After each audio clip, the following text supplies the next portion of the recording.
Hola María José, ¿cómo me le ha ido? Bueno, muy buenas tardes a todos, bienvenidos nuevamente. Dios mediante, hoy eh, terminamos nuestro tema, ¿ya? Eh, Hemos podido avanzar en cada uno de esos principios. Dejamos para lo último ese tema complejo que les había dicho sobre algunas situaciones específicas que se dan en los contratos, que yo creo que los abordemos el día de hoy con tranquilidad. Y más que todo es para darle las herramientas de cómo enfrentar esas situaciones. ¿Ya? ¿Listo? Porque son temas como muy desde el punto de vista jurídico, pero que a veces se enfrentan o ponen al empresario pues contra la pared cuando encontramos estas grandes desigualdades que existen pues entre Estado y ciudadano o Estado o empresa. Entonces, antes de iniciar, no olviden dejar constancia de la presencia de ustedes en esta clase para efectos de que quede registrada su asistencia. ¿Listo? Bueno, entonces volvamos acá a nuestra presentación.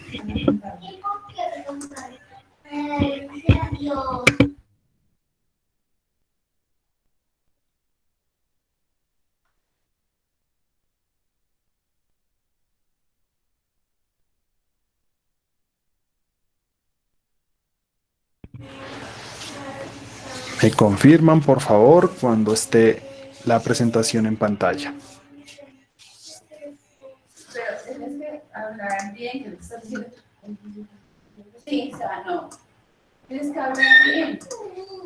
Sí lo están viendo, ¿no? Sí, profe. Listo. Bueno, como les contaba, entonces vamos a entrar en un tema que cuando a uno le acontece una situación de estas es bastante compleja. ¿Listo? Esto es lo que diferencia la contratación estatal de la contratación comercial entre particulares. Cuando nosotros entramos a temas de contratación, y son temas pues, que ustedes han abordado en la mayoría de su carrera, pues nos damos cuenta que rigen unos principios generales, ¿no? Como el de la autonomía de la libertad, según el cual, la autonomía de la voluntad, perdón, según el cual pues los particulares podemos obligarnos hasta el monto en la que nos restringe, digamos, nuestro propio patrimonio, sobre objetos que nos restringe la ley, pero en últimas es una manifestación de ese derecho de libertad, de ese derecho a la propiedad privada, de ese derecho a la iniciativa privada. Entonces, en materia de contratación comercial, nosotros podemos contratar cualquiera de los tipos de contratos que encontramos en el Código Civil, en el Código de Comercio. Ustedes entran mucho más allá a analizar el tema de la contratación internacional, ya cómo se regula ese tráfico de mercaderías, la importación, la exportación, bueno, etcétera, etcétera, etcétera. Y eso nos pone de presente que hay una diferenciación o una división grande entre lo que es el derecho privado y el derecho público.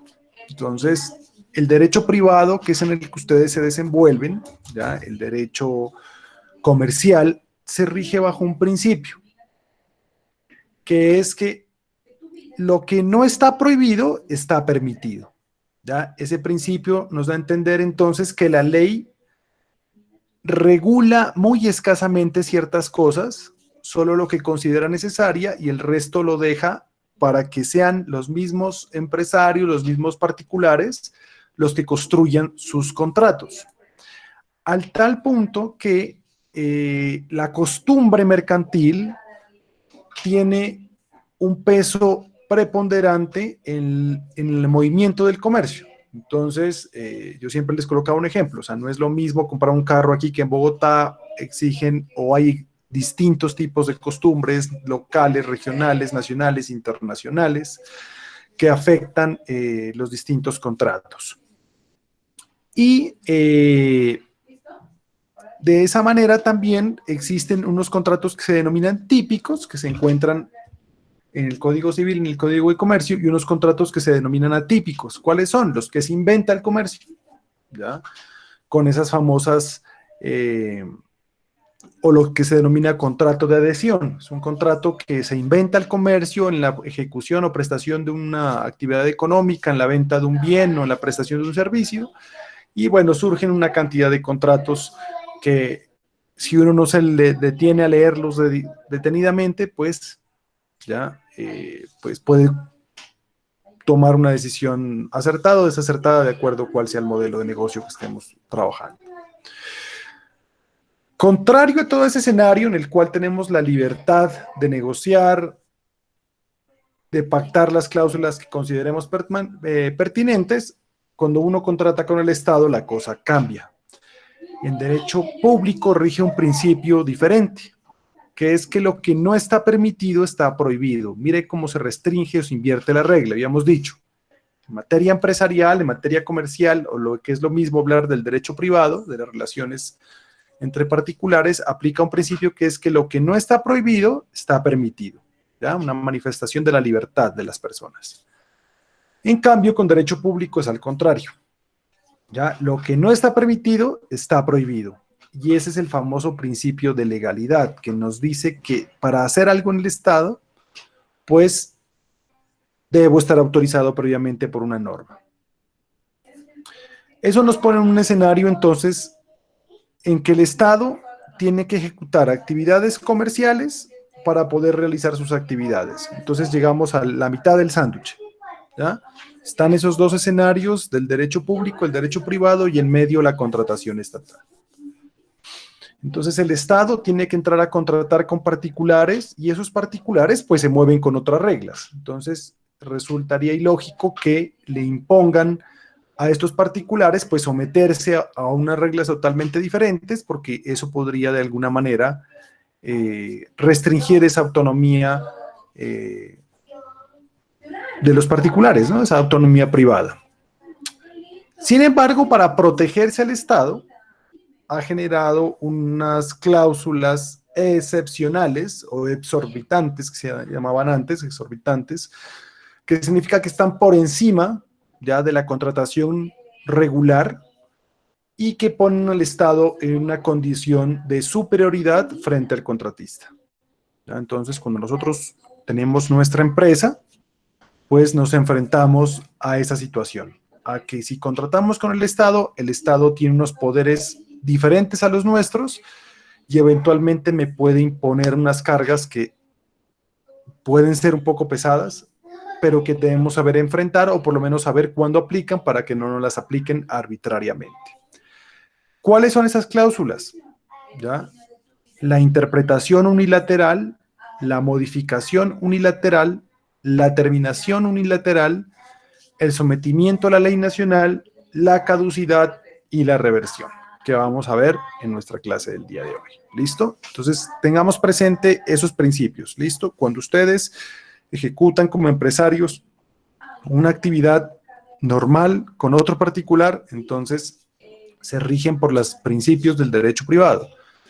Cuando están contratando con el Estado, aplica entonces ese principio de que lo que no está permitido se encuentra prohibido y en consecuencia pues el Estado regula muy bien esas relaciones.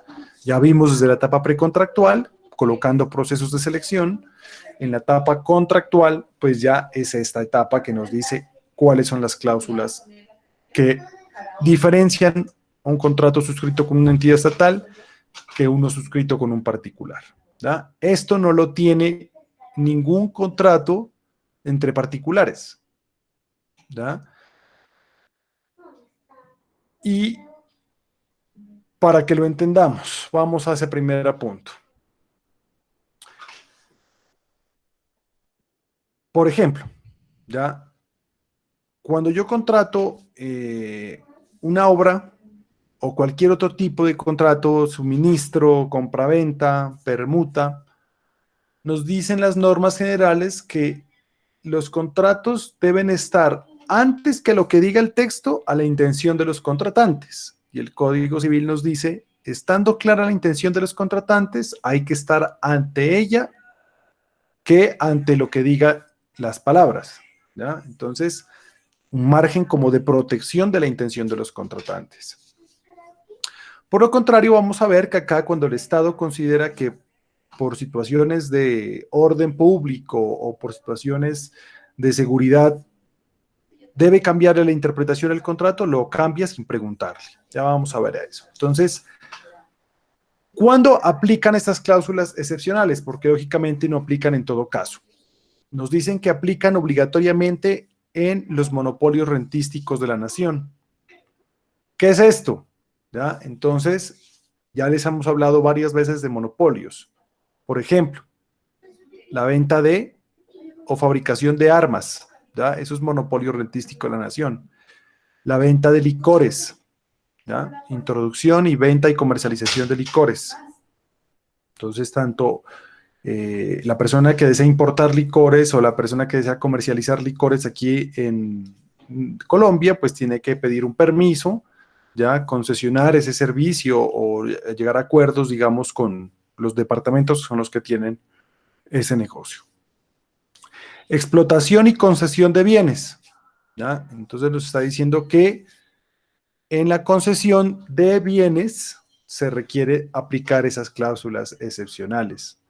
Obligatoriamente en los contratos de obra, obligatoriamente en los contratos de suministro y en los contratos de prestación de servicios, ¿ya? Siempre que se suscriba un tipo de estos contratos, se aplicarán estas cláusulas excepcionales obligatoriamente. Obligatoriamente. Obviamente aquí no están todos los contratos, pero en estos será obligatorio. ¿En dónde no aplica? Cuando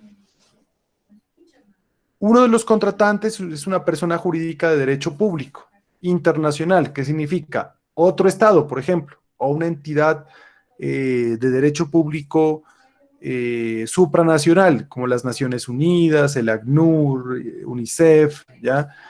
Que son entidades internacionales, pero que como son constituidas por estados, entonces se entiende que son de naturaleza pública. Tampoco aplica para los convenios o contratos de cooperación, ayuda o asistencia. Entonces, si estamos con un convenio de cooperación internacional, ese no aplica estas cláusulas excepcionales.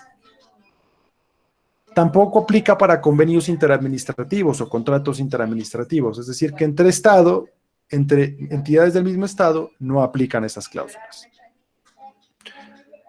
Los contratos de préstamo que hacen las entidades estatales tampoco les aplica.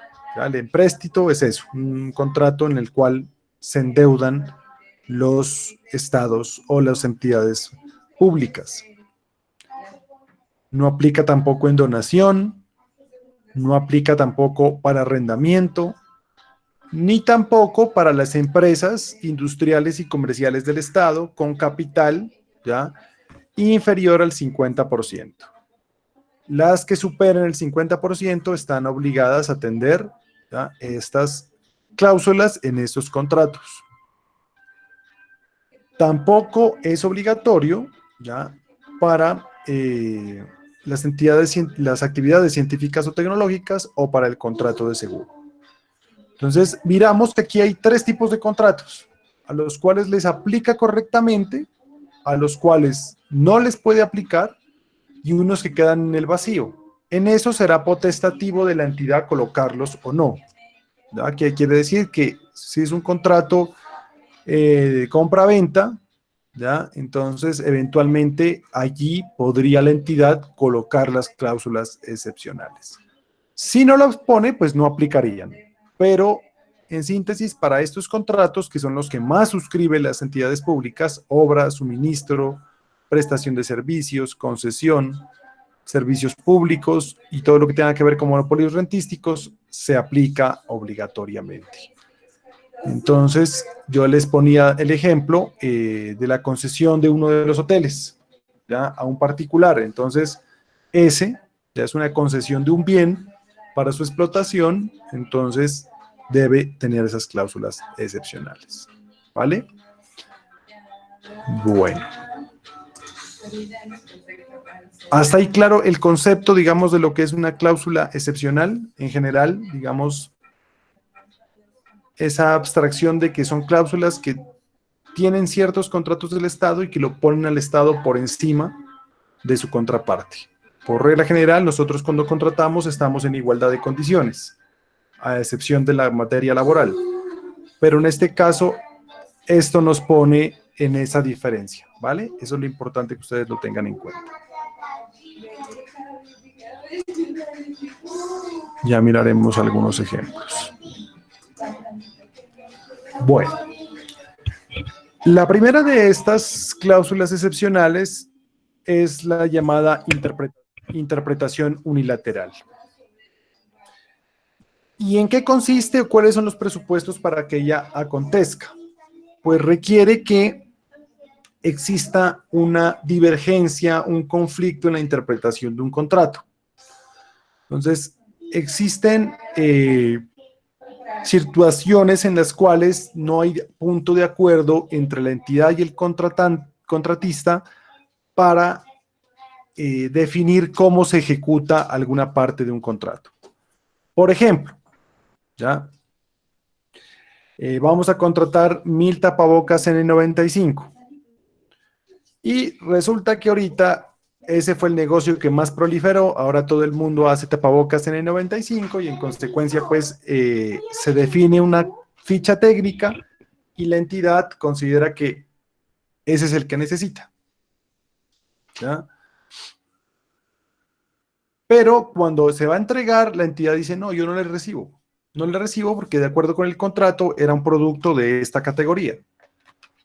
Yo ya les había advertido que de regla general aplican unas leyes, digamos, generales que nos dicen que cuando la entidad no ha establecido la calidad del producto, se entiende que es de calidad media. Sin embargo, el contratista, perdón, entrega unos tapabocas de calidad media, artesanales, fabricados aquí en la ciudad, por ejemplo, y lo que creía la entidad estatal era que le iban a entregar ya unos tapabocas certificados, elaborados por 3M, ¿ya? Los de la marca 3M, o de esa calidad. Entonces, empieza a haber ese choque entre las partes por definir cuál era el material o el suministro o el bien que se iba a entregar, y mientras tanto los hospitales requieren urgente ese insumo, pero el Estado que lo contrató, llámese gobernación o alcaldía, se niega a recibirlo porque considera que no reúne las características que se habían pactado. Entonces,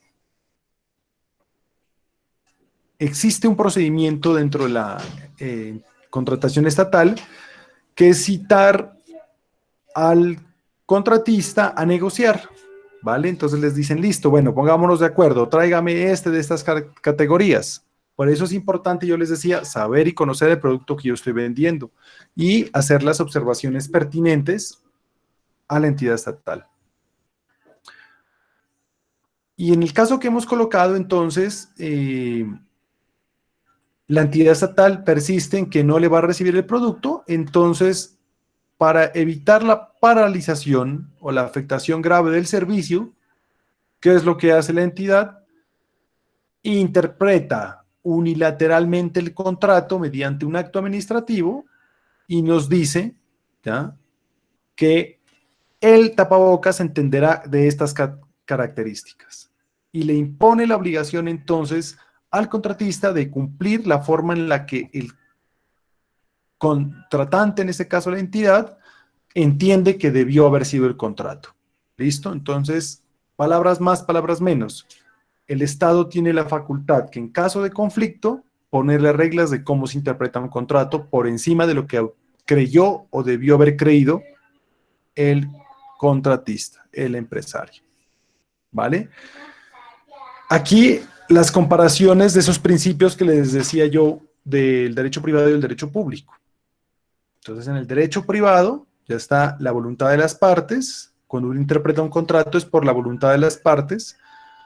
Si la voluntad de las partes pues es la que está en dudas, entonces por la naturaleza del contrato Si la naturaleza del contrato no me dice nada, pues yo interpreto de acuerdo con una valoración integral del contrato.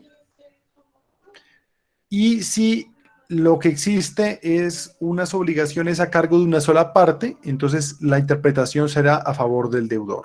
Miren esas reglas tan importantes. Yo no sé si ustedes las analizaron en sus materias de contratación, ¿no? Pero por regla general, esas son las reglas de interpretación de los contratos. Primero, la voluntad de las partes. Si con esa no se surte por la naturaleza del contrato. Tercero, una interpretación integral de todo el contrato. Y finalmente, si una parte está en desigualdad, digamos es el deudor, a favor del deudor. Pero en contratación estatal no aplica así. Un contrato estatal se interpreta primero que cumpla los fines y principios que establece la Constitución, la ley, la buena fe, la igualdad y el equilibrio entre prestaciones y derechos. Entonces, en este caso que nosotros hemos planteado, pues definitivamente la entidad estatal toma ese ejercicio excepcional y le impone al contratista la obligación de ¿qué? De cumplir el contrato como él cree que debió haber interpretado. ¿Listo? Entonces, lo pone ya en una situación bastante incómoda al contratista. ¿Por qué? Porque le va a decir, vea, es que no es como usted piensa, sino como yo decido. Palabras más, palabras menos. ¿Qué puede hacer el empresario si se ve enfrentado a un tema de estos? Pues primero tiene derecho a agotar los recursos de ley, es decir, puede interponer una acción ya en contra de este acto administrativo, un recurso solicitando pues o difiriendo sus efectos en el tiempo, ya dilatando un poco para que la entidad pues recapacite y tome una decisión diferente. Y eventualmente si la entidad insiste ya en mantener, digamos, esa decisión, se podría interponer una acción de tutela y en esa acción de tutela pedir la suspensión de ese acto administrativo. ¿Para qué? Para que se permita, por ejemplo, la ejecución de ese contrato en el marco de lo que estaba establecido en el contrato y no como lo quiere la entidad. ¿Por qué? Por violación al derecho a la igualdad, por mala fe del contratante, contratista. En esta época que estamos viviendo puede darse muchas de estas situaciones, ¿ya? Porque como se está contratando a veces directamente y como de afán, pueda que en ese caso se puedan llegar a tomar ese tipo de situaciones. ¿Vale? ¿Sí queda claro entonces qué es la interpretación unilateral?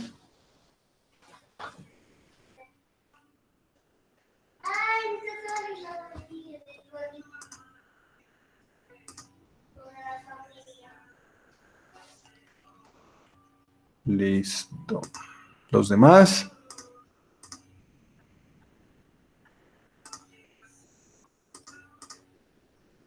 Listo, perfecto. Bueno. De la misma manera se aplica la modificación unilateral. ¿Y esta qué nos dice? ¿Ya? Si yo evidencio que se me va a paralizar o se me va a afectar gravemente un servicio público, yo puedo imponerle al contratista ya una carga adicional o quitarle partes de lo que él debía ejecutar. Entonces surge una modificación unilateral. ¿Qué sucede en este caso? Ya la entidad estatal, con el fin de conjurar obras o evitar algún problema grave, pues se ve en la obligación de aumentar prestaciones de las ya pactadas, que en últimas no sería un problema salvo que estén constriñendo pues a una persona a cumplir con una actividad que no puede o no quiere, o digamos reducir el contrato a un valor. Un ejemplo claro es lo que acontecía a veces en las zonas de alto riesgo, en las zonas que es muy inestable, digamos, el tema social. Por ejemplo, entonces mandábamos a construir o se contrataba al Estado para que se realice una obra en una zona, digamos, cercana a un territorio indígena, a un consejo comunitario, ¿ya? Y ya se adjudica, se genera, digamos, muchísimas cosas que la entidad estatal pues dice, listo, vamos a contratar, hace el proyecto, el proceso de selección, la licitación, selección abreviada, selecciona al contratista, el contratista acepta unas condiciones y cuando llega ya al sitio de la obra, lo primero que encuentra es una manifestación, ya que no le van a dejar iniciar, que tiene que hacer esto o excluir tal parte del territorio. Bueno, se genera una situación bastante compleja desde el punto de vista social y ese contratista no puede ejecutar el contrato. ¿Qué sucede en este caso? Pueden haber dos escenarios. Primero, que la comunidad esté exigiendo que se hagan unas obras adicionales, como por ejemplo construir una escuela, construir alguna situación adicional, o hacerles algunas vías alternas, bueno, etcétera, etcétera, etcétera. Normalmente para un contratista eso no sería problema y sabemos que pueden adicionarle hasta por el 50%. Sin embargo, este caso sería en la situación en que la entidad estatal le diga, bueno, va a tener que hacerme esto, ¿ya? Estas cosas adicionales, pero yo no le voy a reconocer más dinero, ¿ya? Por ejemplo, cuando hay una modificación de unos estudios, llegan al sitio de la obra y se dan cuenta que hay los estudios alguna situación anómala y necesitan hacerle algunos ajustes y esos ajustes implican mayor inversión. Pero el Estado le dice, listo, no hay problema. O sea, yo necesito que usted haga estas obras adicionales, pero yo no le voy a reconocer más dinero. Entonces ahí ya se volvió un problema, ¿ya? O le dice, mire, no quiero tener problema con la comunidad, le voy a quitar la mitad del contrato. Entonces usted pagó estudios, contrató personal, compró pólizas, pagó estampillas, hizo inversiones, digamos, de viajes, establecer una oficina en campo para ejecutar un contrato de 1.000 millones, y el Estado le dice que ya no es de 1.000 millones, sino de 500, le baja el 50%. Entonces, el Estado puede eventualmente tomar esas decisiones unilaterales si el contratista no cede, ya no quiere negociar. En consecuencia, pues ahí se activa esa posibilidad del Estado de modificar el contrato unilateralmente y ponerlo de acuerdo a su conveniencia. ¿Cuál es la única ventaja que tiene aquí el contratista? Es que si la modificación, ¿ya?, supera el 20% del valor, pues el contratista puede renunciar al contrato sin incurrir en incumplimiento. Entonces, si le dicen el 50%, y yo tengo dos opciones: ejecutar la obra por el 50% o apartarme, ¿ya?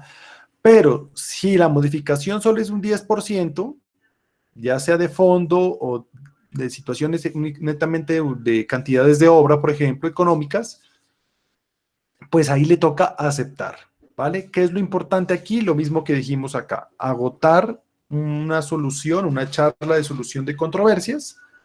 ¿Para qué? Para que las personas, pues, traten de solucionar sus conflictos y no lleguen de pronto a un conflicto en el cual el contrato nunca se puede ejecutar. ¿Listo?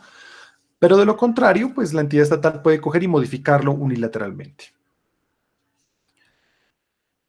Otra situación ya es que también debe hacerse mediante acto administrativo motivado. Esto quiere decir que la entidad no puede ser arbitraria, tiene que decir por qué lo modifica. Y en especial acreditar este tema, ¿no? Para evitar la paralización o afectación grave del servicio público. Entonces, insisto en el tema de las comunidades que están alborotadas, no dejan ejecutar la obra porque quieren ganar algunas cosas, pero el Estado tampoco cuenta con plata para hacerlo. Entonces, le imponen al contratista algún tipo de carga adicional. La terminación unilateral, ya, esa es otra. Entonces, en este caso, por ejemplo, cuando la entidad está alborotada, la comunidad, perdón, no quiere dejar que el contratista sea el que ejecute la obra, porque a veces este tipo de cosas suceden, y ya el contratista está generando tiempo en el sitio de la obra. Les pongo el caso de la obra porque es el caso más que siempre pasa, ¿ya? Entonces, llega a hacerse una obra, una carretera o lo que sea, llega a la comunidad y dice, no, esto es un resguardo indígena, esto es una comunidad, un consejo comunitario, o van a hacer contaminación, no vamos a dejar, pero el contratista ya ha llevado máquinas, ya ha llevado trabajadores, está ahí en el sitio de la obra y por cada día que pase sin poder ejecutar la obra, el Estado debe pagarle. Entonces, ¿qué hace ya la entidad? Pues mira que si no termina ese contrato, se le va a venir una demanda y va a tener que pagar por un servicio que no le están prestando. Entonces, ¿qué es lo que hace? Toma la decisión igualmente mediante acto administrativo y lo termino por una situación de orden público, ¿ya? O porque va a haber algunos daños que luego va a tener que responder. Entonces hemos encontrado casos aquí en Colombia que les queman las máquinas, que amenazan a los trabajadores, incluso ha llegado hasta atentar contra la vida de estas personas. Entonces, en ese caso, la entidad puede terminarlo. Cuando el contratista está, digamos, en proceso de disolución y liquidación de la empresa. Entonces, en esos casos también la entidad estatal puede tomar la determinación de terminar el contrato unilateralmente. O cuando muere el contratista, ¿ya? O existe incapacidad física permanente de este, que le impida entonces continuar con la prestación. Se supondría que en el caso, digamos, de una persona que está prestando directamente un servicio a una entidad estatal mediante un contrato de prestación de servicios y pues tiene un accidente y ya no puede prestar esos servicios, pues estaríamos ante un evento de fuerza mayor, ¿no? Que le impediría cumplir. Pero la entidad estatal, para evitar entonces entrar en conflictos, digamos, de que si lo cede, de que no, o evitar, digamos, generar algunos derechos, puede llegar y terminarlo. Lo mismo cuando hay interdicción judicial o liquidación obligatoria del contratista. ¿Qué es la interdicción judicial? Cuando a uno lo demandan, ¿ya? Para quitarle la administración de sus bienes. ¿Cuándo? Cuando uno tiene problemas mentales o cuando uno tiene lo que se denomina disipación, ¿ya? Un interdicto por disipación, una persona que no puede administrar sus bienes por temas de salud, como ser adicto a los juegos, como ser adicto al alcohol, a las sustancias estupefacientes, pero tengo bienes. Entonces, mientras estoy lúcido, pues sé hacer las cosas, pero cuando estoy en crisis, pues dilapido la plata. Entonces, se determina que un contratista ha sido declarado interdicto por disipación por un juez. En ese caso, la entidad estatal tiene la posibilidad de acabar con ese contrato para evitar, pues, generar tropiezos en la ejecución del mismo con ocasión de esa enfermedad que padece ese contratista. O lo propio cuando se ordena la liquidación obligatoria de la empresa, ¿ya? Cuando se demanda a una entidad, a una empresa, porque ha entrado en causales de liquidación obligatoria. Recuerden que es lo que denominamos como quiebra, ¿ya? La famosa quiebra, que pasó de llamarse quiebra a lo que denominamos hoy liquidación obligatoria, ¿ya? Hoy no hablamos de que hay una persona en quiebra, sino que entró en proceso de liquidación obligatoria. Sea persona natural, sea comerciante, sea, bueno, el régimen de insolvencia. Y cuando entramos en ese régimen, ya nos dice aquí, cuando exista cesación de pagos, concurso de acreedores o embargos judiciales que afecten de manera grave el cumplimiento del contrato. Y por ejemplo, yo les cuento un caso gravísimo, y sobre todo en los contratos grandes y que afectan servicios como la salud o la educación, suele pasar este tipo de cosas. En alguna oportunidad, en uno de estos contratos de prestación de servicios del PAE, ¿ya? Del Plan de Alimentación Escolar, le embargaron a uno de los miembros del consorcio la cuenta, bueno, una cantidad de situaciones que, si ustedes miran aquí, por ejemplo, le pagan la plata, la entidad le paga la plata, ¿ya? al contratista, perdón, para que ejecute el contrato. Le da un anticipo. Por eso es la necesidad que hubo de hacer la fiducia pública, porque esa fiducia, pues, es plata pública que nadie la va a poder embargar. Sin embargo, pues eso no quiere decir que cuando sean amortizaciones del anticipo, ya cuando ya le estén pagando al contratista por su prestación, pues parte de la plata que le pagan a uno la vuelve y la reinvierte en la ejecución del contrato. Contratos gigantescos de 30.000, 60.000 millones de pesos, y radicaron la plata pues en la cuenta de uno de los miembros del consorcio y luego le embargaron, ¿ya? Ahí la entidad estatal pudo haber contemplado la posibilidad de terminar con ese contrato, con las consecuencias que yo traiga, ¿no?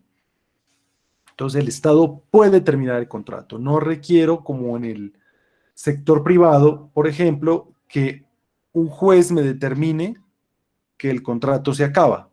Un ejemplo claro es el tema de lo que está pasando en materia laboral. En materia laboral, en caso de graves crisis económicas, ¿ya?, que es lo mismo acá, que estamos mirando exigencias del servicio público, situación de orden público. En materia laboral, digamos, muchas empresas ahorita, si despiden a sus trabajadores unilateralmente, pues tienen que pagarles indemnización. Pero si quisieran terminarlo sin pago de indemnización, alegando la crisis, digamos, que estamos padeciendo desde el punto de vista económico, debían que acudir al juez laboral para que el juez laboral, mediante una acción de revisión del contrato, determine que existe la crisis y que, por lo contrario, el contrato debe acabarse porque la empresa está en la imposibilidad, ¿ya?, de seguir pagando salarios a un trabajador que no está prestando el servicio. Entonces, miren, necesito la declaración de un juez, y así ocurre también la negociación particular.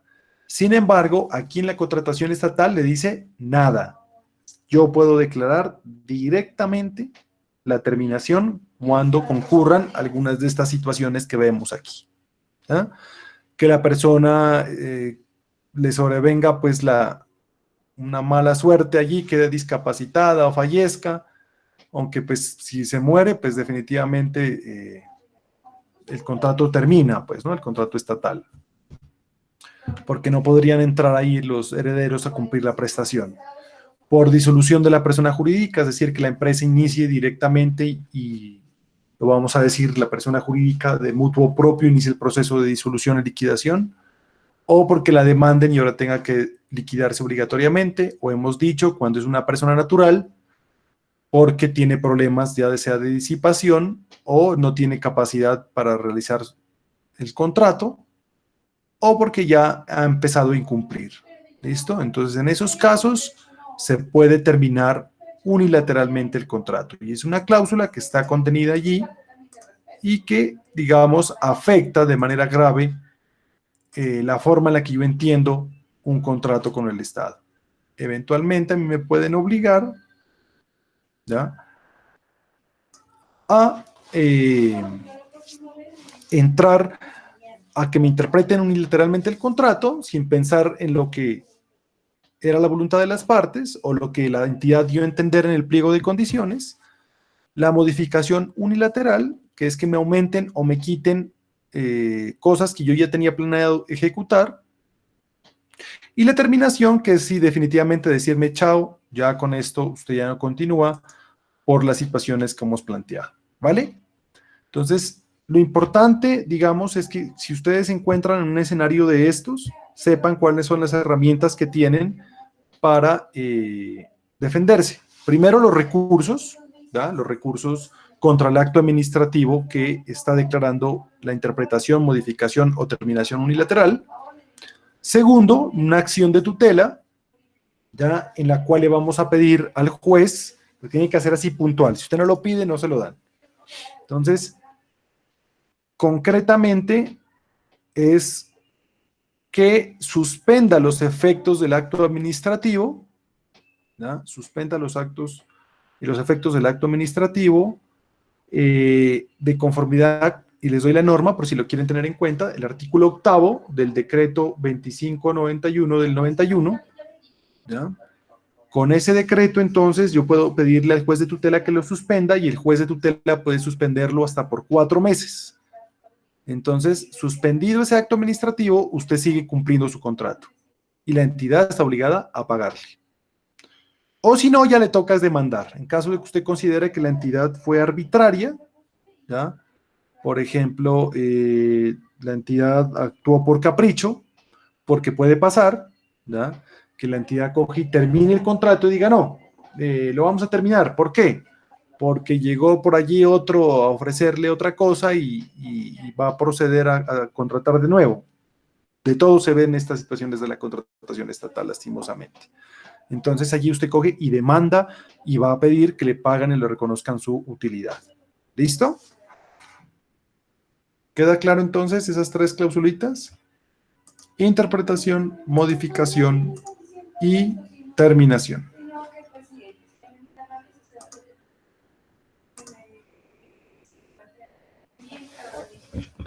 ¿Hay dudas sobre este tema?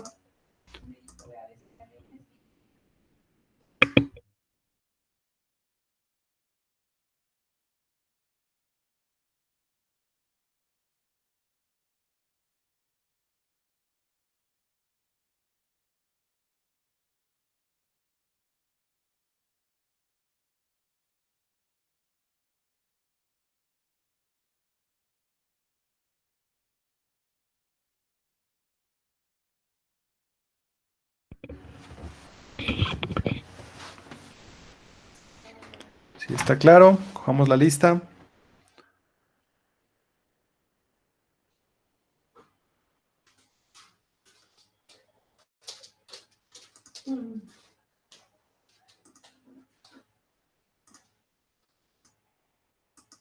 Listo.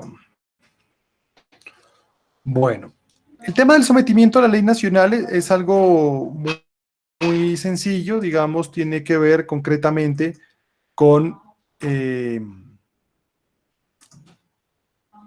cuando se contrata con personas extranjeras, ¿ya?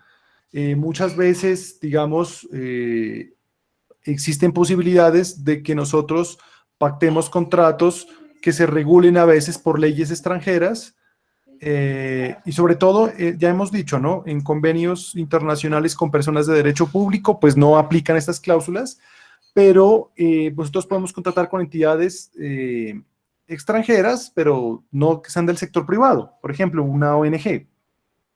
¿Ya? En materia de convenios de cooperación, cuando la entidad financia el proyecto, ¿ya? En más de un 50%, ¿ya? Entonces, el 20% lo pone la entidad y el 70% lo pone la entidad de cooperación. Entonces esos contratos se regulan por la ley de ellos. Entonces cuando uno trabaja en ejecución de un proyecto con ACNUR, bueno, con cualquiera de estas entidades que pertenecen al sistema de Naciones Unidas, o bueno, cualquier entidad que ustedes miren, o a veces entidades de cooperación internacional o ONGs internacionales, le van a decir que como ellas son los que más plata ponen, entonces eso se va por las leyes de ellos. Pero, por ejemplo, digamos que tenemos un convenio o un contrato que sea 45-55. Entonces, en este caso, pues, 55 pone la entidad extranjera y 45 la entidad estatal. Uno entendería allí que aplicaría la ejecución por parte de ellos, con las leyes de ellos.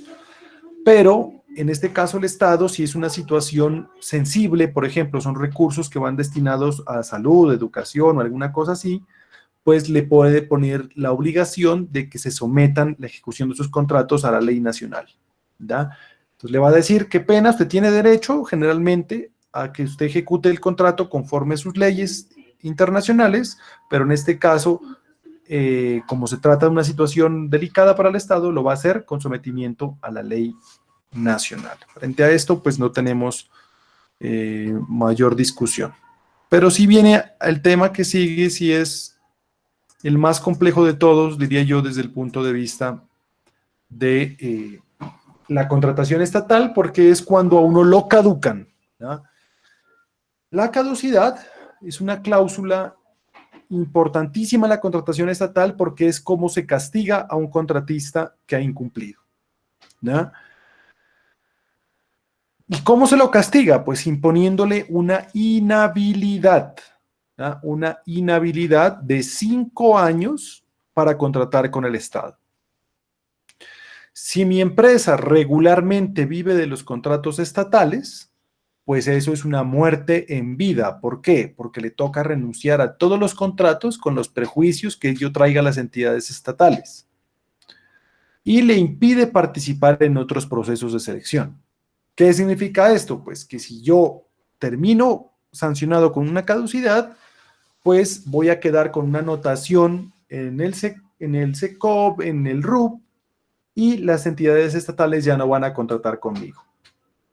Y aquí es importante tener claridades cuando le puedan declarar la caducidad. ¿Por qué? Porque eso no es en cualquier momento, sino la norma nos dice cuándo se afecta de manera grave y directa la ejecución del contrato y su paralización. Entonces, esto es en los típicos casos cuando un contratista no ejecuta el contrato pese a habérsele dado el anticipo, pese a haberle dado todas las garantías para que inicie y no arranca, ¿ya? Entonces, una de las caducidades que yo les puedo traer de ejemplo acá fue en esa vía a Barbacoas, ¿ya? Junín Barbacoas, se identificó ya que habían unos documentos falsos en la propuesta, se lo requirió al contratista para que pusiera de presente qué era lo que había pasado con esos documentos y ahí se reveló pues que el contratista no tenía la capacidad para ejecutar la obra y se empezó entonces, ¿ya?, a frenar la ejecución de ese contrato. Lo grave de ese caso es que había un consorcio español que se había dejado seducir por esta empresa colombiana para prestar los servicios, ¿ya? Entonces, hicieron un consorcio, en este caso la responsabilidad era solidaria, ¿ya?, y se declaró la caducidad del consorcio. Ahí los españoles hasta ahora están peleando para que los liberen porque dicen que ellos actuaron de buena fe y que no conocían que su socio había mentido en los documentos que había presentado para ganarse la licitación. Entonces, miren lo grave. Uno puede llegar a hacer asociaciones para contratar con el Estado y que luego uno termine metido en un cuento de estos. Y resulta que este consorcio pues tiene cantidad de obras en todo el país y no solo en este país, sino en otros países de Latinoamérica. Y que eso le iba a traer un golpe a la imagen pues bastante complejo. Entonces, lo que se busca ya es que se termine el contrato, o sea, viene como consecuencia la terminación unilateral del contrato y la declaratoria de caducidad, ¿ya? Caducidad. ¿Cuándo puedo yo o cuándo debe declararse la caducidad? Entonces aquí encontramos en esta figura, vamos a decirlo así, en esta línea de tiempo, ya, dos periodos, digamos, dos etapas del contrato. El periodo de ejecución, que es el que vemos acá, y el periodo de liquidación del contrato. Entonces, si se pactó que el contrato iniciara el 1 de enero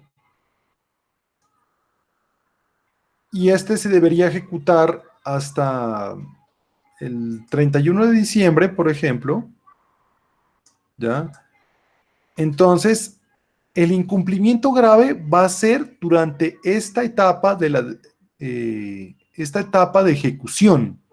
Y solo en esta etapa se puede declarar la caducidad de un contratista. Pero antes de entrar a declarar la ejecución del contratista, pues vuelvo e insisto, tienen que ser unas afectaciones graves, que definitivamente se mire que el contrato no va a poder terminarse y que pese a los esfuerzos del contratista, pues no lo va a poder hacer, ¿no? Entonces, previamente, nos dice la norma, pues debo haber agotado unos requerimientos, tengo que haber conminado al contratista a cumplir. ¿Cómo conmino al contratista a cumplir? Pues haciéndole una imposición de multas, ¿ya?, que tienen por efecto justamente conminar, obligar al contratista a que él cumpla con las prestaciones. Si ya no logra cumplir con eso, pues ya puedo entrar a formular la caducidad, ¿ya? Entonces, no puede ser cualquier incumplimiento, tiene que ser un incumplimiento grave. Segundo, ¿ya? Que debe haberse agotado previamente todo un proceso de llamado de atención, de decirle, vea señor, va a cumplir, no va a cumplir, qué es lo que vamos a hacer, darle la posibilidad al contratista de que se defienda, negocie, y si definitivamente pues ya no cumple, entonces yo procedo a declararle la caducidad y en consecuencia a terminar ese contrato. Con la declaratoria de caducidad, pues se activa la póliza, entonces ahí se apagan los amparos de la póliza y el Estado puede entrar también a demandar en caso que los perjuicios excedan la póliza. Es importante, y por eso es que pongo esta tablita aquí, ¿ya? Por lo siguiente, una entidad pública no puede esperar a que se venza el término del contrato para declarar la caducidad, ¿ya? Y aquí las entidades públicas han perdido varias demandas porque se entiende que la declaratoria de caducidad únicamente es durante el periodo de ejecución. Si el contrato ya se terminó, entonces, ya, de aquí en adelante yo puedo hablar de incumplimiento, pero no de caducidad. Entonces, ¿cuál sería la diferencia entre una declaratoria de caducidad y una declaratoria de incumplimiento? La declaratoria de incumplimiento se da cuando ya el contrato feneció el periodo de tiempo que dijimos para nuestro ejemplo entre el 1 de enero y el 31 de diciembre y el contratista no cumplió. Entonces yo declaro el incumplimiento, le impongo las multas que haya lugar. Recuerden cuando hablábamos de la cláusula penal, ya las multas, la cláusula penal y ejecuto la póliza, pero en el periodo de liquidación. Pero si lo que quiero es ya sancionar gravemente a ese contratista porque no cumplió, pues yo tengo que hacerlo durante el periodo de ejecución. Entonces quiere decir esto que existen dos momentos en los cuales yo puedo sancionar al contratista y los efectos van a ser diferentes. Si está el contrato ejecutándose, es decir, el periodo todavía no ha fenecido, pues entonces será declaratoria de caducidad. Pero si ya terminó el periodo, es decir, ya se venció el plazo para ejecutarlo y el contratista no lo hizo, pues procederé a una declaratoria de incumplimiento. ¿Queda claro? Las consecuencias son diferentes. Acá pues me sancionarán con multas económicas y acá, además de las multas económicas, me van a declarar ya o me van a imponer una inhabilidad por 5 años para contratar con el Estado. Cuando una entidad estatal o un servidor público impone una caducidad en este espacio, cuando miramos nuestro principio de responsabilidad, tocamos el tema que era falta gravísima, ¿ya? Declarar la caducidad del contrato cuando no hay los motivos suficientes para hacerlo. Por eso es importante que el incumplimiento sea grave y no sea atribuido a la entidad, ¿no? Por ejemplo, que ustedes digan, no, pero es que no me ha pagado el anticipo. Entonces, yo allí les insisto, ¿no? El anticipo no es una obligación, digamos, para iniciar la ejecución del contrato. Pero eso en reglas generales. Ahorita, por ejemplo, en esta situación en la que estamos, sí sería, pensaría yo, obligatorio o, digamos, grave que la entidad estatal no pague el anticipo. ¿Por qué? Porque estamos en una situación de parálisis económica. Pero no puedo decir yo entonces que me pagaron el anticipo, pero digamos, no me llega una máquina para iniciar con el proceso y por eso no ejecutó el contrato. ¿Ya? Eso no es problema de la entidad. Usted ya contrató y se obligó. Eh,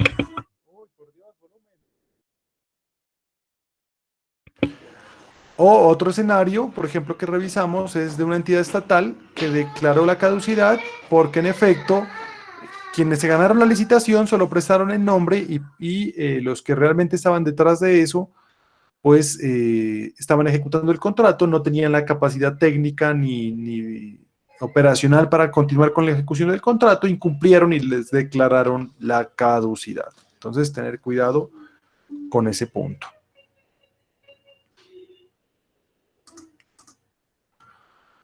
¿Ya? Hay unas caducidades especiales. Mire, esto es un tema legal, ¿no? Legal, pero se aplica, digamos, en algunos casos por los temas de violencia. Y nos dice, mire, se declarará la caducidad cuando se oculte o colabore en el pago de liberación de un secuestro de un funcionario o empleado de la empresa contratista o de una de sus filiales, ¿ya? O el contratista nacional o extranjero que pague sumas de dinero a extorsionistas. Lógicamente, esto pues sigue sucediendo, pero ya no era como antes. Entonces, la ley 40 del 93, que buscaba, digamos, acabar con ese flagelo de la extorsión y el secuestro, impuso a los contratistas del Estado la prohibición de pagar rescates, digamos, por sus empleados secuestrados, o dejarse pagar extorsiones. En ese caso, pues, el contrato se les iba a terminar, pero lógicamente, pues, es una situación compleja, porque a mí, además de empresario que me están extorsionando, la famosa vacuna, ¿ya? Me están vacunando para poder ejecutar el contrato, y más encima me van a terminar el contrato porque me tocó pagar. Entonces aquí ya la Corte Constitucional ha dicho que si existe insuperable coacción ajena o miedo insuperable, es esto que uno sienta, digamos, que definitivamente tengo que pagar o si no me matan, pues en ese caso, pues no le pueden terminar el contrato al empresario. ¿Verdad?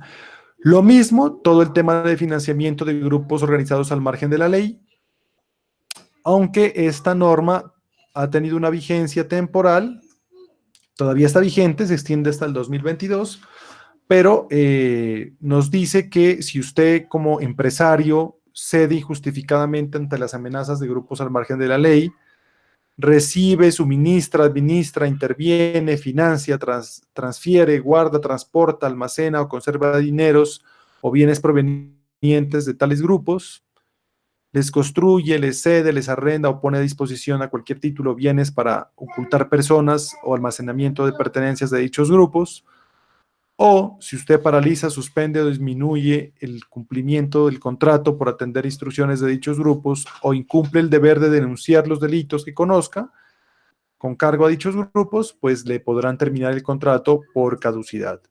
Es decir, que no solamente es cuando exista grave incumplimiento, que miramos aquí, de la ejecución del contrato, sino también cuando yo pago liberaciones de secuestros o extorsiones o financio o ayudo en cualquier forma a un grupo al margen de la ley, ¿vale? Estas son unas situaciones adicionales, entonces, que le imponen al contratista, al empresario, frente a esas situaciones en las que se encuentra cuando incumple gravemente un contrato. La misma situación frente a esto, si yo me encuentro en una situación de que una entidad estatal me va a declarar la caducidad, porque créanme, esto muchas veces las entidades lo utilizan como mecanismo de presión a veces cuando quieren obligar a un contratista a cumplir o cumplir, ¿ya? Entonces, en esos casos, pues las herramientas de defensa que yo les he dado, que es proceder a interponer los recursos, porque sin ellos, pues mal haríamos luego alegar en una tutela si no nos defendimos directamente hasta la entidad. Además de ello,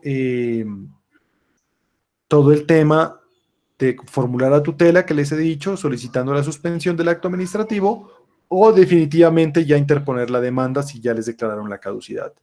Porque las consecuencias pueden ser nefastas. A un empresario que le declaren la caducidad y tiene 10 contratos, esos 10 contratos tiene que renunciarlos, porque si no lo renuncia, ¿ya?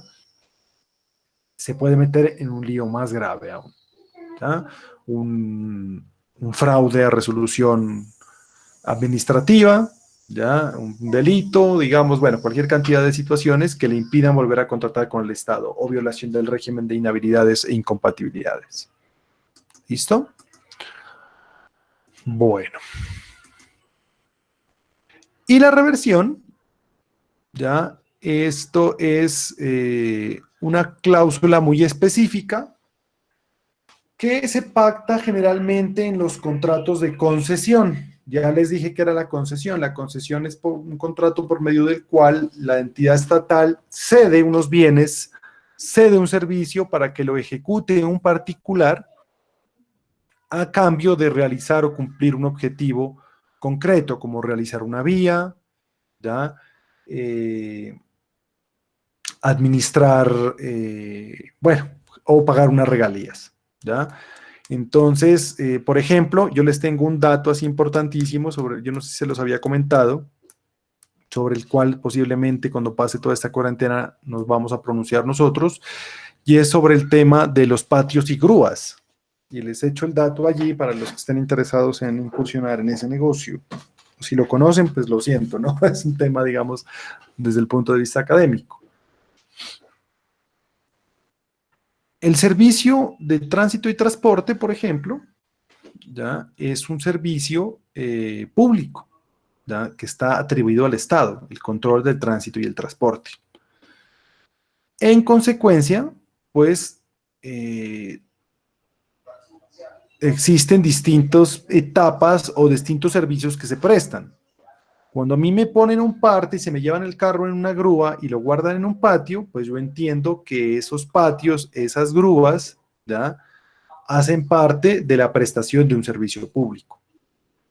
Y en ciudades como Bogotá o las ciudades grandes, eso se ha entendido como una concesión. ¿Por qué? Porque yo me estoy zafando de la prestación de un servicio que es el transporte de los vehículos inmovilizados y la guardia y custodia de los vehículos inmovilizados. Entonces, ¿qué significa en este caso?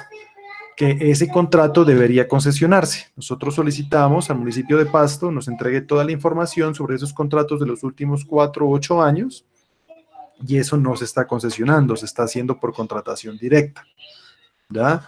Entonces, miren lo grave, porque se supone que cómo le entrego yo a dedo a una persona para que recoja los carros, guarde los carros y no haga ni siquiera una inversión. Es que el tema de la concesión lo que busca es eso, que la persona pues tenga su utilidad, pero reinvierta también algunos pesos de los que recibe en la prestación del servicio. Ahora nos preguntamos, en el ejemplo que les he traído, es cuánto ha reinvertido la empresa de las grúas, cuánto ha reinvertido el, el dueño de los patios en adecuar esos lotes para prestar un mejor servicio, en tener mejores carros para mejorar el servicio, y digamos, nada, únicamente utilidad. Entonces, eso es un punto que debe tenerse en cuenta, digamos, cuando vamos a analizar el tema de las concesiones. Pero ¿por qué me fui al tema de la concesión? Porque en la concesión se aplica esta cláusula excepcional que se llama la reversión, ¿vale?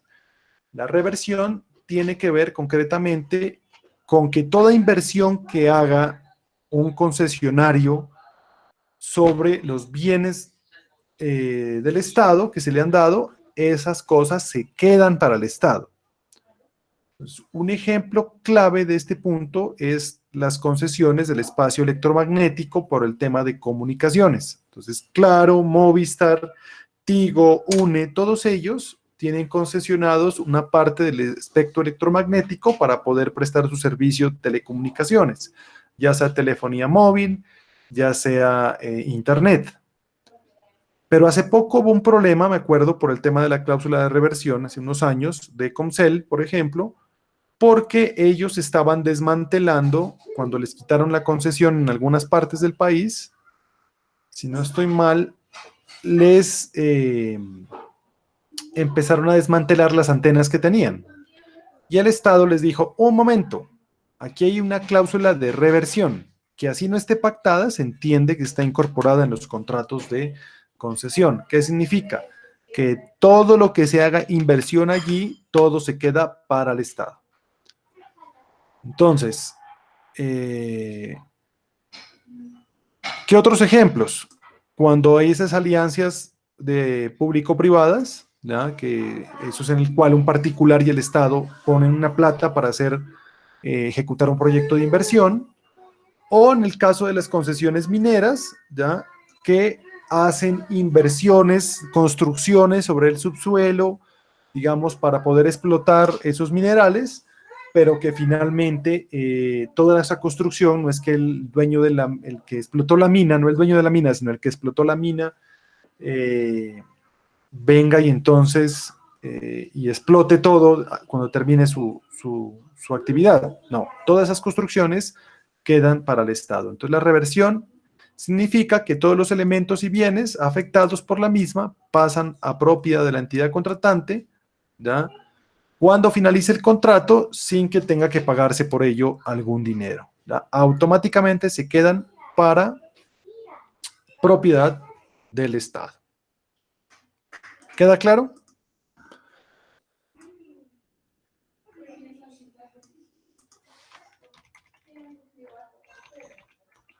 ¿Dudas sobre cláusulas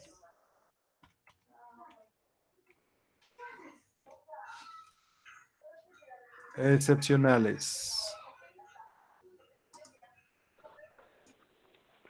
Profe, y en Cuénteme. el caso de lo que son contratos que usted estaba diciendo digamos, acá en una finca que se llega a presentar que un grupo al margen de la ley lo empiece a extorsionar, o sea, ¿qué dado caso se podría hacer allí en el cual, digamos, el ganadero, eh, al no aceptar vacuna con grupos al margen de la ley, está peligrando su vida?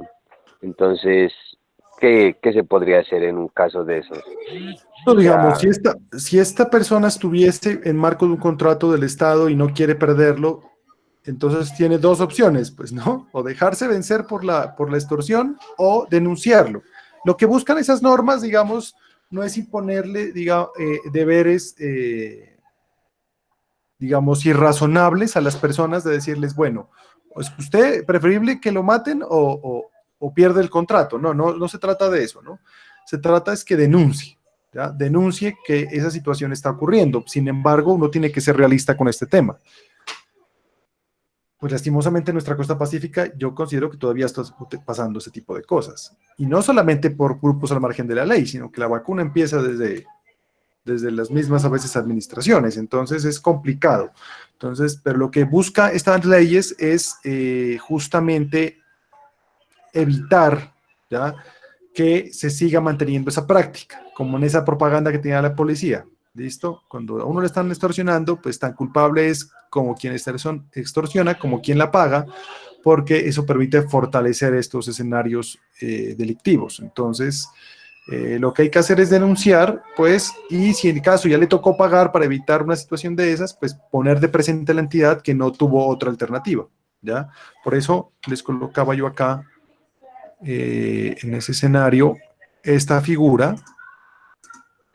¿ya?, que es la insuperable coacción ajena, es decir, que por más de que yo intenté zafarme de esa situación, me tocó, o el miedo insuperable. O sea, uno puede estar en una situación totalmente, eh, desde el punto de vista psicológico, tener una afectación de tal punto que uno no puede discernir si lo que está haciendo está bien o está mal.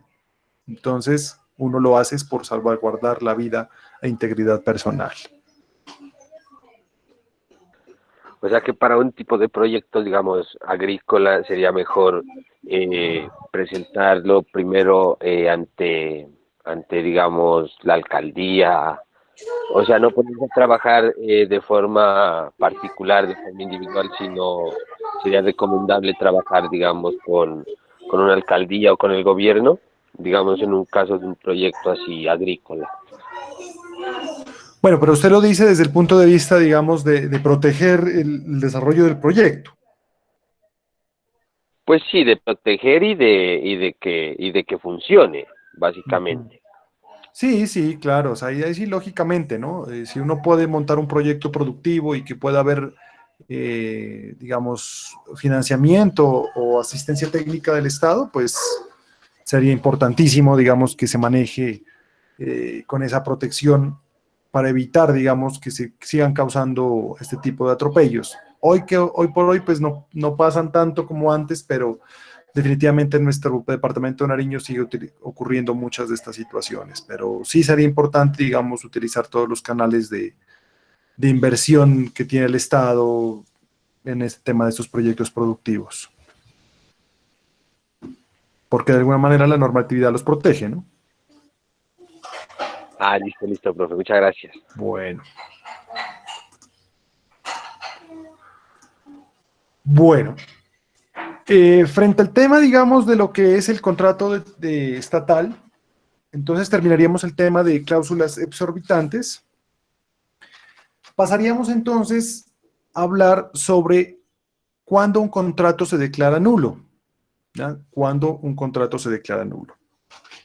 Un contrato estatal. Y la ley 80 nos trae unas 5 causales, que es importante. Es decir, cuando yo sé que voy a perder, por ejemplo, mi dinero en caso de que yo haya invertido en un proceso contractual, ¿ya? Porque yo me gano una licitación y esa licitación la empiezo a ejecutar, yo hago unas inversiones para poder desarrollar ese contrato y luego pierdo esa plata. ¿Por qué? Porque ese contrato nació a la vida jurídica con unos problemas graves desde el punto de vista legal. ¿Listo? Cuando existe nulidad absoluta de un contrato, por ejemplo, cuando se contrate con personas inhabilitadas o que tienen incompatibilidad para contratar con el Estado. Ejemplo, cuando a sabiendas de que tengo un familiar en la junta directiva de la entidad, suscribo un contrato estatal con esa entidad. ¿Ya? ¿En qué grados? Ya miramos, hasta el segundo grado de afinidad, segundo grado de consanguinidad, primero de afinidad, ¿ya? O cónyuge compañero permanente. No se puede. Entonces, si yo sé que tengo un familiar en el consejo directivo de tal entidad, si yo sé ya que tengo un familiar directivo en tal entidad, tengo que revisar muy bien el tema de inhabilidades o incompatibilidades porque puedo ya terminar, digamos, con algún proceso disciplinario y eventualmente metiendo en líos a la persona que está adentro de la entidad. Contratos que se celebren contra expresa prohibición constitucional o legal. ¿Ya? Entonces, contratos que estén prohibidos por ley. Ejemplo, el comodato. Las entidades estatales no pueden prestarle a nadie, ¿ya? Sus bienes, salvo que se trate de entidades sin ánimo de lucro, de reconocida idoneidad. Buenas tardes. Que, tranquilo, no se preocupe, que vayan a cumplir un fin del Estado. Por ejemplo, tengo yo una fundación y esta fundación lo que va a hacer es desarrollar unas actividades de llevarle unos mercados a las personas, pero para eso necesitan una bodega donde empacar esos mercados. Entonces el Estado puede prestarles una bodega para que realicen sus actividades porque van a cumplir un fin que va encaminado al cumplimiento de los fines estatales. Pero no puedo yo como entidad estatal prestarle un bien a un particular para que lo explote. ¿Tá? Y si lo hago, lo tengo que hacer de conformidad con los procedimientos legales. Entonces yo les decía yo, ¿cuál era el procedimiento para darle un bien a un particular para que lo explote? Entonces, la licitación pública y el contrato es el contrato de concesión. ¿Ya? Cuando se le quitó el contrato del Hotel Sindamanoy, que les decía, a estos particulares, se les dijo, miren, ese contrato nació contra expresa prohibición constitucional o legal. ¿Por qué? Porque esta explotación de un bien por parte de un particular no se hace por el contrato de arrendamiento, sino por el contrato de concesión. Se lo terminó el contrato. ¿Ya? Se lo terminó. Contratos que se celebren con abuso o desviación de poder. ¿Qué es la desviación de poder? A grosso modo, porque de eso hay una teoría muy bonita, de lo cual su suscrito profesor escribió un libro. La desviación de poder tiene que ver cuando una persona, una entidad estatal, un funcionario público, ya el abuso o la desviación de poder, realiza la licitación con normalidad, totalmente transparente. ¿Listo? Se gana una persona el contrato y el contrato lo ejecuta normalmente, es decir, no encontramos ninguna irregularidad, ¿ya? Pero la intención que tenía la entidad estatal no era cumplir un fin constitucionalmente válido, un fin legal, sino afectar en alguna manera a otra persona o buscar un fin particular, ¿ya? Entonces, por ejemplo, yo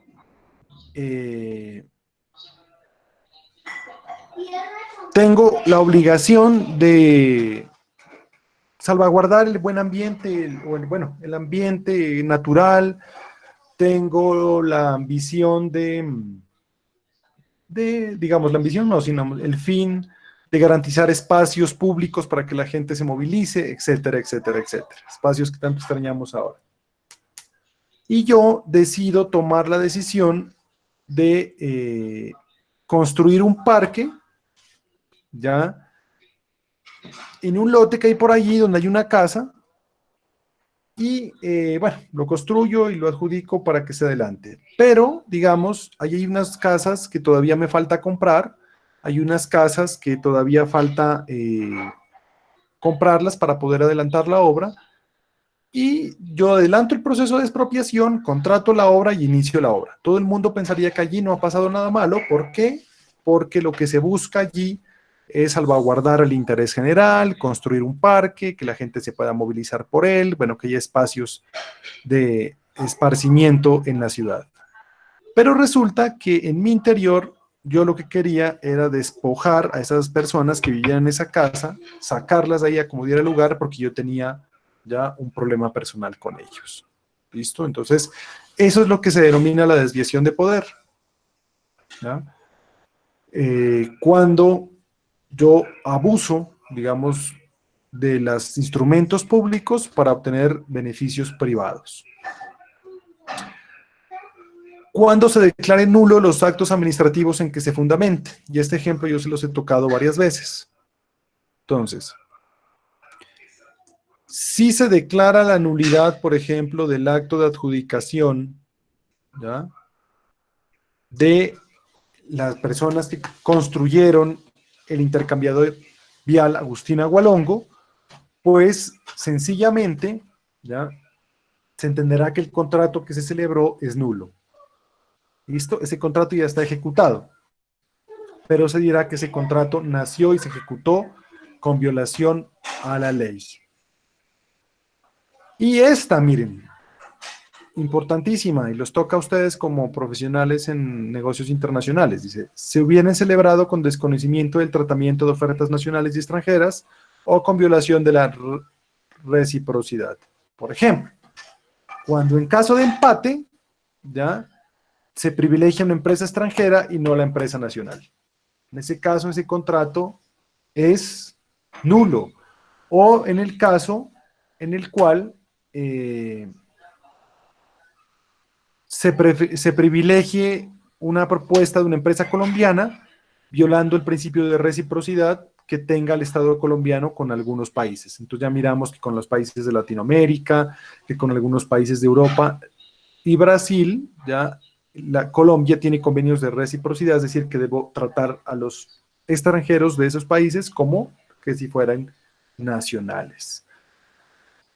Esto, ¿a qué conlleva? A que los contratos se declaren nulos y luego yo no tenga derecho ni a reclamar que me paguen, ¿ya?, lo que me deben como consecuencia de la mala fe en la que pude haber incurrido al caer en uno de estos causales. Porque todas y cada una de ellas llevan en curso una situación de intencionalidad. Yo no puedo decir es que no sabía que estaba inhabilitado o que era incompatible. Yo no sabía que estaba prohibido. Yo no sabía que podía, que no, que estaba abusando del poder, ¿ya? o que un juez haya tomado una determinación. En este caso, pues ya no hay nada que hacer. Quiere decir que el acto administrativo de adjudicación, por ejemplo, se profirió con mala fe. Entonces, hay mala fe. O aquí, sabiendo que debo darles igual tratamiento o prevalecer la industria nacional en caso de empate, lo decida hacer al contrario. Entonces, parten de una circunstancia concreta que es la mala fe de las personas que participan en el acto contractual y en consecuencia pues lleva como la terminación del contrato, su declaratoria de nulidad y que haya las restituciones que haya que hacer a favor del Estado, es decir, devolver la plata que le hayan pagado al contratista y si le están debiendo plata al contratista, pues que esa platica se pierda, ¿vale? Entonces es importante tener en cuenta cuáles son los efectos entonces de contratar con personas en causa de inhabilidad e incompatibilidad, contratos suscritos con expresa prohibición constitucional o legal, con desviación de poder, ya cuando se haya declarado la nulidad de los actos en los que se funden, por ejemplo, el pliego de condiciones, el acto de adjudicación, etcétera, etcétera, etcétera. O cuando se violen, digamos, todos los convenios internacionales de reciprocidad o se trate de manera excluyente a las ofertas nacionales o extranjeras. ¿Listo? Bueno, esto es importante. La nulidad solo puede ser declarada por un juez de la República. Sin embargo, como en el caso que les comentaba del Hotel Sindamanoy, pues está en demanda el proceso, pero el representante legal, cuando encuentren una cosa de estas, tiene la obligación de terminar el contrato, ¿ya? Debe terminarlo unilateralmente. Entonces es otra causal de terminación unilateral cuando se advierta un tema de nulidad absoluta, ¿no? Es sacar un acto administrativo y decir qué pena, se ha identificado que este contrato está mal suscrito, la persona está inhabilitada, la persona actuó con desviación de poder, etcétera, etcétera, etcétera, y terminar ese contrato, ¿ya? Y las partes pues procederán, ¿ya?, a demandar si lo requieren. Bueno, finalmente, el tema de liquidación, y con eso terminaríamos la etapa ya contractual y postcontractual. Todos los contratos no se liquidan. Nos dice la norma que los contratos de tracto sucesivo, es decir, aquellos que se mantienen en el tiempo, como el arrendamiento, como el suministro, como la obra pública, como la prestación de servicios, es decir, que se mantienen en el tiempo, deben liquidarse. ¿Ah? ¿Y qué significa liquidarse? Pues al final hacer un balance económico del contrato, determinar cuánto le debo a la persona, cuánto queda para la entidad en caso de que no se hubiera ejecutado la totalidad del contrato y proceder a su liquidación y pago. Entonces, ¿ya?, la norma nos dice que todo contrato de tracto sucesivo cuya ejecución o cumplimiento se prolonga en el tiempo, pues será objeto de liquidación. Aquí hemos vuelto a hablar entonces de estos periodos de ejecución. Entonces tenemos aquí la etapa precontractual, esto que estoy haciendo acá en rojo, que es cuando se selecciona el contrato, que culmina con el acto de adjudicación. Luego viene la etapa de ejecución, que es mientras se está desarrollando el contrato, y una vez finalizado debe procederse a la liquidación. La norma nos dice que debe liquidarse el contrato de manera bilateral, es decir, de acuerdo con las partes, durante los 4 meses siguientes.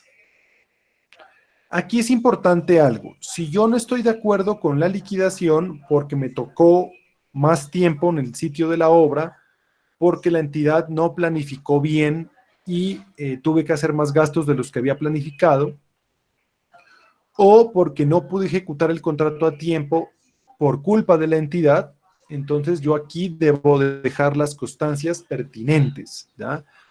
Yo les decía, hay que hacer la petición en el momento en el que ocurra. Esto es importante. Por ejemplo, aquí ocurre el evento en el cual La entidad no me garantizó la seguridad para llegar a una zona de alto riesgo para poder iniciar la obra.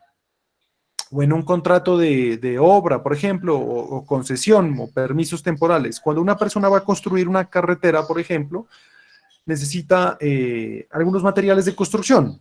Entonces tendría que comprarlos.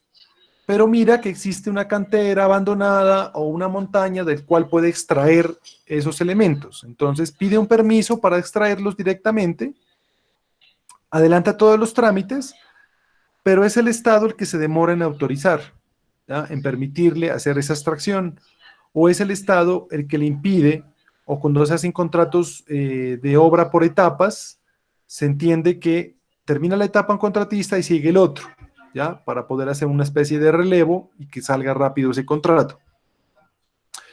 Entonces, el contratista 1 tiene que hacer determinadas situaciones que están planificadas hasta el día de hoy, 20 de mayo, y a partir de mañana el otro contratista puede hacer las otras acciones.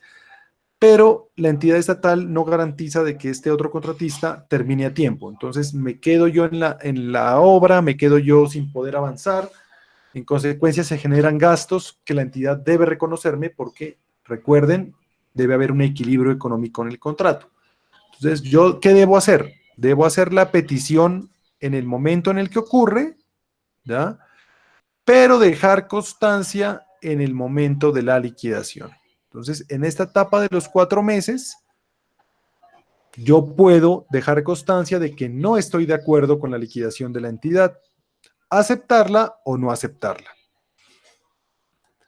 Si vencidos estos 4 meses la entidad no se pone de acuerdo con el contratista, pues tiene 2 meses más para decretarla de manera unilateral. Es decir, va a sacar un acto administrativo en el que diga, listo, no me importa lo que usted piense, voy a liquidar ese contrato, a usted le debo 1.000.000.000, le pago 1.000.000.000, pero usted sabe que le están debiendo 2.000. Entonces, la entidad puede liquidarlo unilateralmente. Entonces, ¿usted qué hace? Demanda este acto administrativo, así como hablamos con las cláusulas excepcionales. Y en todo caso, nos dice la entidad, durante los 2 meses, durante los 2 años, perdón, siguientes, se podrá liquidar unilateral o bilateralmente ese contrato. En síntesis, la entidad tiene 2 años y 6 meses para liquidar un contrato. Durante estos 6 meses, digamos, durante estos primeros 6 meses, pues el negocio va a ser directamente entre las partes o unilateralmente por la entidad. Pero a partir del 7º mes, ¿ya? Pues ya la entidad, si no lo liquida, ya le toca al contratista es demandar al Estado para que un juez ordene la liquidación y le reconozcan lo que le deben. ¿Cuál es la recomendación que yo siempre les doy en este caso, sobre todo en la parte de los empresarios? Para finalizar, que se nos fue el tiempo volando. Es que si yo hago una reclamación en este punto y la entidad me propone, por ejemplo, aquí hago una reclamación pidiendo 1.000.000.000 de pesos por mayores cantidades de obra o mayor permanencia en el sitio de la obra, por ejemplo. Yo la acepte para no paralizar el contrato, pero con reserva. Le digo, listo, le acepto los 500 millones, porque usted me está reconociendo solo 500, pero dejo constancia de que no estoy de acuerdo. ¿Ya?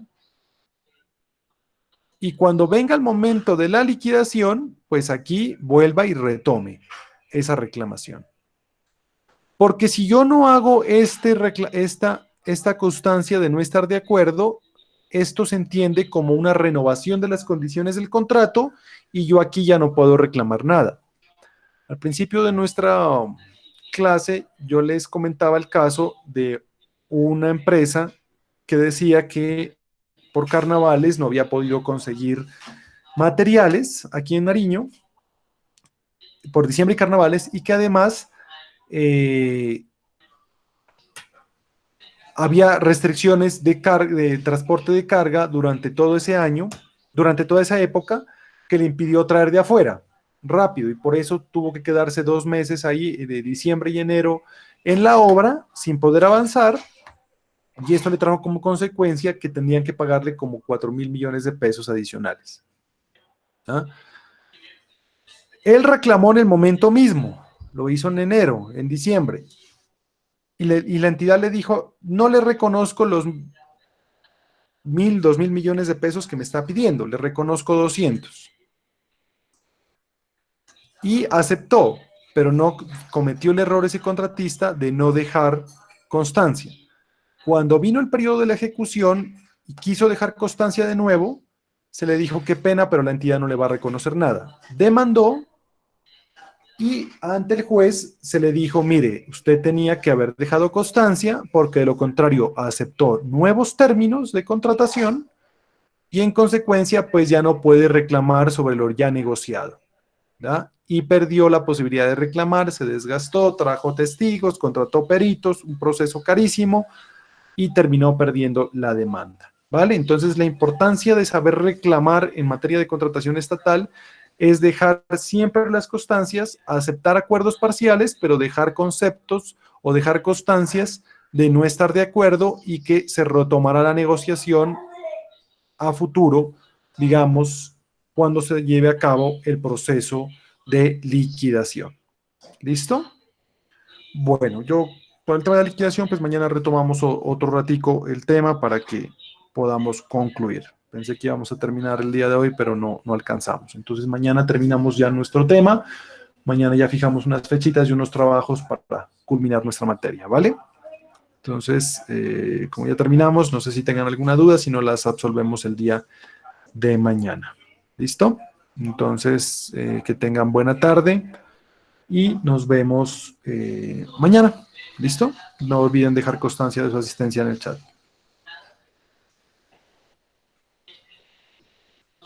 Bueno,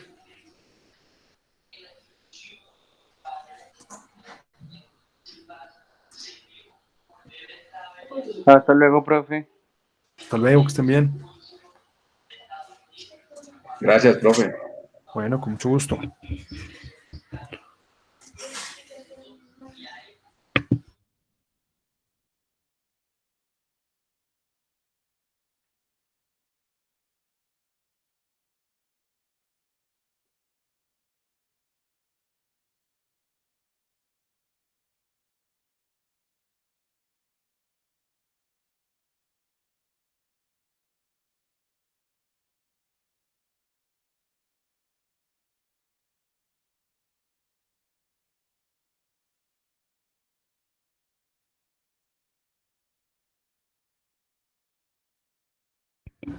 Bueno, que tengan muy buena tarde. Hasta luego.